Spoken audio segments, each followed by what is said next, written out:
These last couple of years in the United States have felt like a wild ride. The divisive politics, the raw emotion, and the scapegoating seemingly overtaking facts. The loss of norms of civility in many arenas.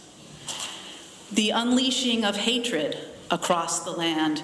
The feeling that it's now okay to hate openly certain oppressed groups of people.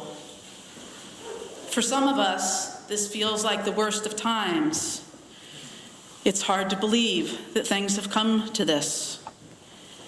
It's hard to believe that there's so much ugliness and meanness in our spirits, in our behavior. Has it ever been any worse than this? There's much that I just said that I agree with and stand behind, but up to a point only, because the words I spoke would most likely not have come out of my mouth if I were an African American rather than a Euro-American. What might feel like new horrors or new lows to those of us who are Euro-American or white has a very different feeling for those who are African American or black. This is not to say that most African Americans would say that these are good times necessarily.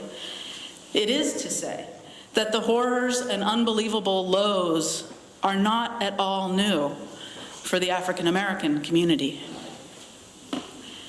A few years ago, in 2015, I attended the annual meeting of the Unitarian Universalist Association, which we call General Assembly, or GA. Each year at GA, there's a talk given by a distinguished guest from outside the UU faith, and we call this talk the Ware Lecture.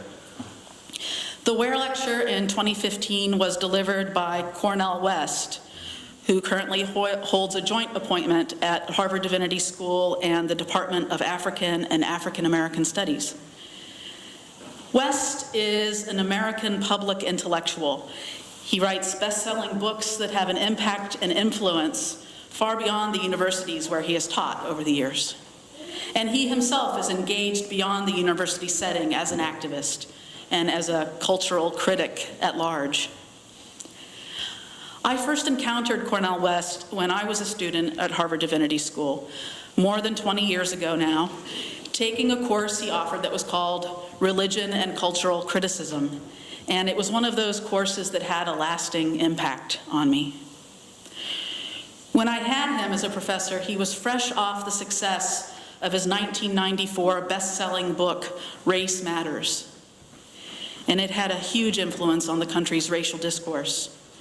About 10 years later, in 2005, he published another really influential book called Democracy Matters. I'm sure it's not a coincidence that today's most prominent racial justice movement is called Black Lives Matter. That is, I believe, at the heart of Cornel West's personal philosophy. Race matters, democracy matters, and you matter. If you are oppressed or downtrodden, you matter. If you are outside the mainstream culture, you matter. Maybe you make mistakes, but you still matter. Your life matters. Your perspective and unique experience matters. And everyone can learn a lot from your wisdom. You deserve to be seen and heard. Your input is important. You matter. I think that's at the heart of what West teaches. West gave a rousing talk at the 2015 GA. He has what some would call a preacherly way of speaking. He grew up the son of a Baptist minister, and it shows. You can watch his Ware Lecture online anytime, and I highly recommend it. One of the most intriguing things he had to say, to my ears, was that Unitarian Universalists should learn from the blues people. What does that mean? Music is a famously important part of the African American experience, and African American music, many say, is the richest artistic offering yet produced in this country. Toward the end of his lecture, West said something that was true in 2015, maybe even rings more true for some of us today. He said, "I'll close on a blue note. In the end, if we're serious about dealing with our current catastrophes, ecological, moral, political, and economic catastrophes, then we're going to have to choose to be a blues people, which means that America either learns something from the blues people in our midst, or we're going to lose our democracy. Because terrorism and trauma and stigma is not new for some of us." He went on, "Catastrophe is not new. There has never been a Negro problem in America. There have been catastrophes visited on Black people. Don't reduce the catastrophic to the problematic. There's never been a women's problem," he says. "Catastrophe has been visited on women. There's never been an Indigenous peoples problem. Catastrophes have been visited on Indigenous peoples. There's never been a gay problem and a lesbian problem. Catastrophes have been visited on gays and lesbians. Catastrophe visited on. That's the blues perspective," he says. In Democracy Matters, West talks about the three crucial traditions behind real democracy. The first crucial tradition of democracy, he says, is the Greek creation of the Socratic commitment to questioning. Questioning of ourselves, questioning authority, dogma, fundamentalism. We modern Unitarian Universalists are pretty good at that. The second crucial tradition behind democracy, he writes, is the Jewish invention of the prophetic commitment to justice for all peoples, formulated in the Hebrew scriptures and echoed in the foundational teachings of Christianity and Islam. We modern UUs care deeply about this, and though there's always room for improvement, we take our commitment to justice very seriously. These first two traditions that West names are actually found in our UU principles: to question, to do justice. Then there's the third and final crucial tradition behind democracy that he talks about. It's the mighty shield and inner strength, he says, provided by the tragicomic commitment to hope. The tragicomic is the ability to laugh and retain a sense of life's joy, to preserve hope even when faced with dehumanizing hatred, he says. That's where we modern Unitarian Universalists probably need the most work. There's no UU principle about laughing and retaining a sense of joy. And this is one of the things we could certainly stand to learn from the blues people. Learning that characteristic resilience with humor that you can so easily find in the blues. There's that classic line everyone knows, Albert King sings, "If it wasn't for bad luck, I wouldn't have no luck at all." Or Bessie Smith singing, "If I go to church on Sunday and I shimmy down on Monday, it ain't nobody's business if I do." Or West gives the example of B.B. King singing, "Nobody loves me but my mama, and she might be jiving too." There are so many examples of resilience with humor in the blues. One of the intellectuals that Cornel West talked about during the course I took with him was Amiri Baraka. Baraka was born as Leroy Jones. He changed his name to one of African heritage rather than one that he considered to be slave heritage. Baraka wrote the book Blues People in 1963. It's a wonderful study of the socioeconomic, psychological, and musical path of African Americans from the time of early slavery up through 1963. Most of the people who were brought to the colonies in North America as slaves came from West Africa. Their home was in Africa. They were Africans in a foreign land. They didn't speak the language, literally or figuratively. The great achievement of Baraka's book is to follow the path of African peoples brought to America as slaves to becoming African Americans, a permanent resident people of this country, a unique and important part of its citizenry. And he shows the musical journey as the most visceral example of this transition.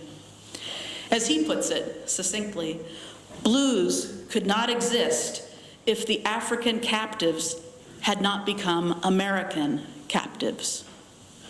For by the time of the Emancipation Proclamation, these people were no longer African. They were American.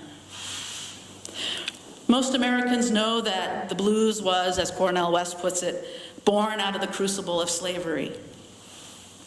Amiri Baraka notes that the early African slaves were not Christians.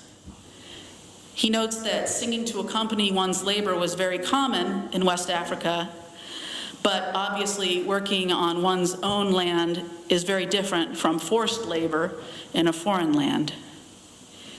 He also notes that references to the gods or religions of Africa were suppressed by the white masters, not only because it would have been thought barbarous, but also threatening or subversive.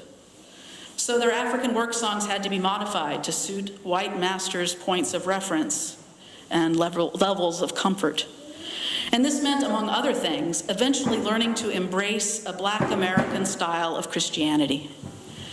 And just as Black slaves sometimes sang spirituals with Christian lyrics, there was a kind of gospel blues that developed with artists like Reverend Gary Davis and Sister Rosetta Tharpe.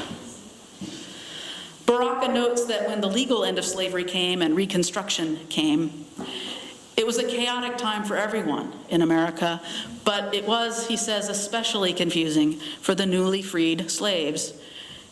They now had choices beyond church life for their own downtime. And so many more secular themes began to show up in the blues music. They were faced with new challenges when the diaspora happened from the South and rural life to northern industrialized cities. And of course, this had a profound impact on the shape that blues would take. For one thing, whites began to oppress Blacks in new ways, with Jim Crow laws, with violent white supremacist organizations like the Ku Klux Klan, with goals of frightening Blacks into abandoning their newly won rights, especially, Baraka says, the right to vote. And sadly, we know that white supremacist organizations to this day are still finding ways to suppress voting rights of African Americans. Something interesting happens in the early 20th century. The blues continues, but there's a parallel musical development, which is jazz. Cornel West writes, "If the blues is the struggle against pain for transcendence, then, as Duke Ellington proclaimed, jazz is freedom."